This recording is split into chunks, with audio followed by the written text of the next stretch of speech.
Hello dear student, मैं Shailesh Kumar Kushwaha, department of mechanical engineering, भारतीय college दुर्ग, HMT का आज एक नया टॉपिक लेके आया हूँ, मास ट्रांसफ़र। तो देखते हैं मास ट्रांसफ़र क्या होता है। The mass transfer is transfer of a region from higher concentration to lower concentration. ठीक है, तो मास ट्रांसफ़र समझते हैं कि ये मास को ट्रांसफ़र करता है higher concentration to lower concentration. तो समझते हैं जैसे कि कोई कंटेनर है हमारे पास। ये क्या है, कोई कंटेनर है।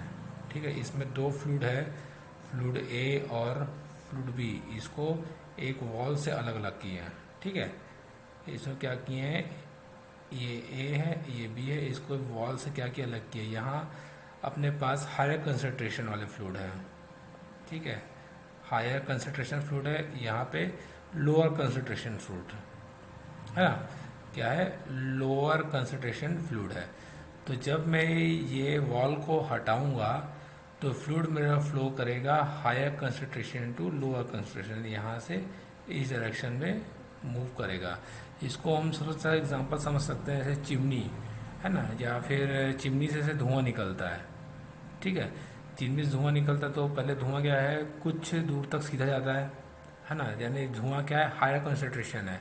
फिर जैसे वो एटमॉस्फेयर में आता है तो क्या करने, फैलने लग जाता है, तो यानी कि ये लोअर कंसंट्रेशन है। तो मास हमेशा हायर कंसंट्रेशन से लोअर कंसंट्रेशन में मूव करता है। अगला देखते हैं हम, mode of heat transfer.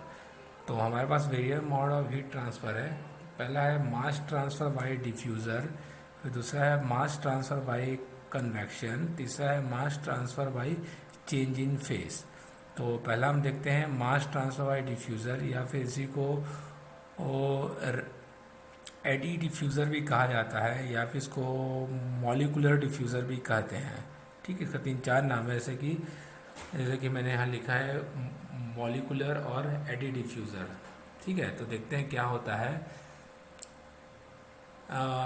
The transport of water on A molecule on a microscopic level as a result of diffusion for a region of high concentration to a region of low concentration in a system or mixture of liquid or gases is called molecular diffusion।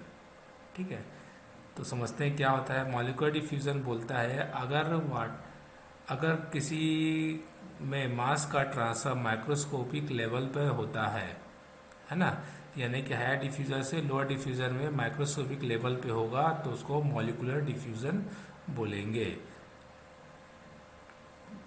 अगला आता है अपने पास, इसी को आगे समझते हैं AD diffusion. AD diffusion में क्या होता है, when on off the diffusion fluid is in turbulent motion. अगर जो डिफ्यूज़न फ्लूइड है वो टर्बुलेंट मोशन पे ही मास का ट्रांसफ़र करेगा तो उसे क्या बोलेंगे, एडी डिफ्यूज़न बोलेंगे।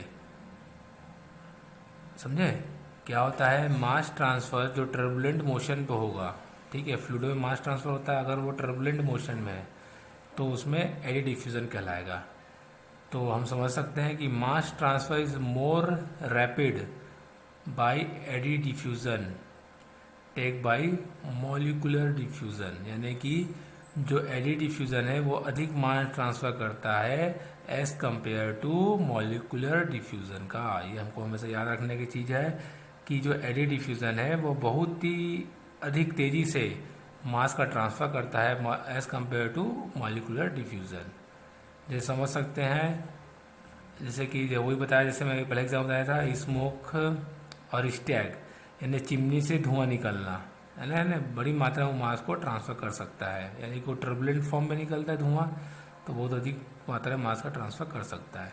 अगला आता है मास ट्रांसफ़र बाई कन्वेक्शन, है ना। तो मास ट्रांसफर बाई कन्वेक्शन यानी कि जो फ्लूइड में जो फ्लूइड मोशन करता है ना, मान लो दो फ्लूइड मोशन कर रहे हैं, दोनों आपस में मिक्स हो जाते हैं तो उसमें जो मास का ट्रांसफ़र होगा वो किसके थ्रू होगा, कन्वेक्शन के थ्रू होगा।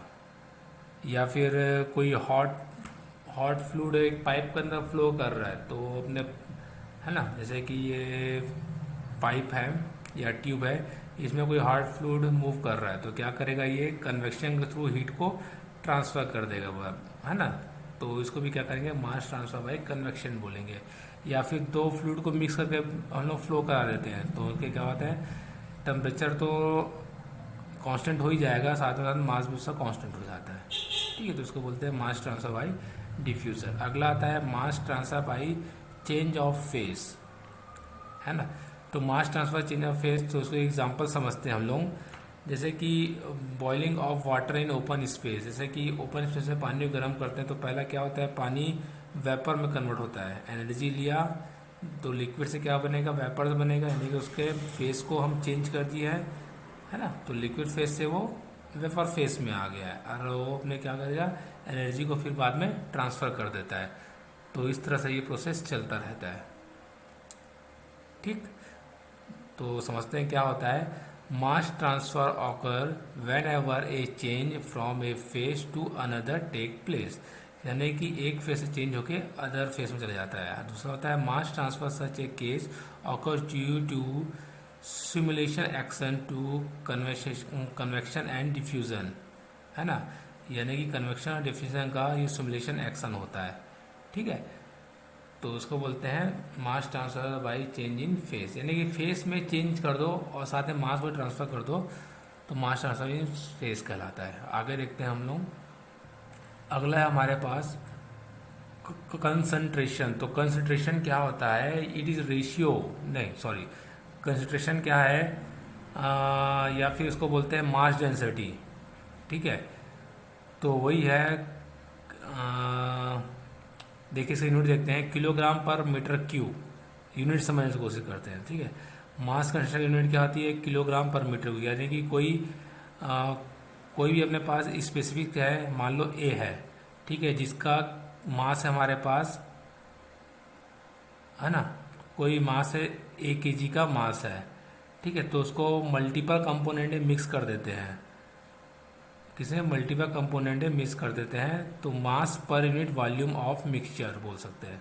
तो स्पेशली कंसंट्रेशन में क्या बोलते हैं हम लोग, मास पर यूनिट वॉल्यूम ऑफ मिक्सचर। ठीक है, ऐसे ही समझ लो इसको, मास पर यूनिट वॉल्यूम ऑफ मिक्सचर, तो क्या बोलते हैं हम लोग, कंसंट्रेशन बोलते हैं। अगला आता है मोलर कंसंट्रेशन या फिर मोलर डेंसिटी। तो मोलर कंसंट्रेशन क्या होता है, number of mole per unit volume of mixture, number of mole per unit volume of mixture is known as molecular concentration. इसकी यूनिट क्या है, किलोग्राम मोल पर मीटर क्यूब। ठीक है, इसको मॉलिकुलर कंसंट्रेशन को सी से डिनोट करते हैं, तो c is equal to rho a upon m a. M a क्या है, मॉलिकुलर वेट ऑफ कंपोनेंट। अगला आता है मास फ्रैक्शन।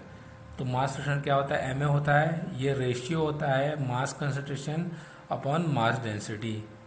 ठीक है, मास कंसंट्रेशन क्या होता है, रेशियो होता है मास कंसंट्रेशन एंड मास डेंसिटी का।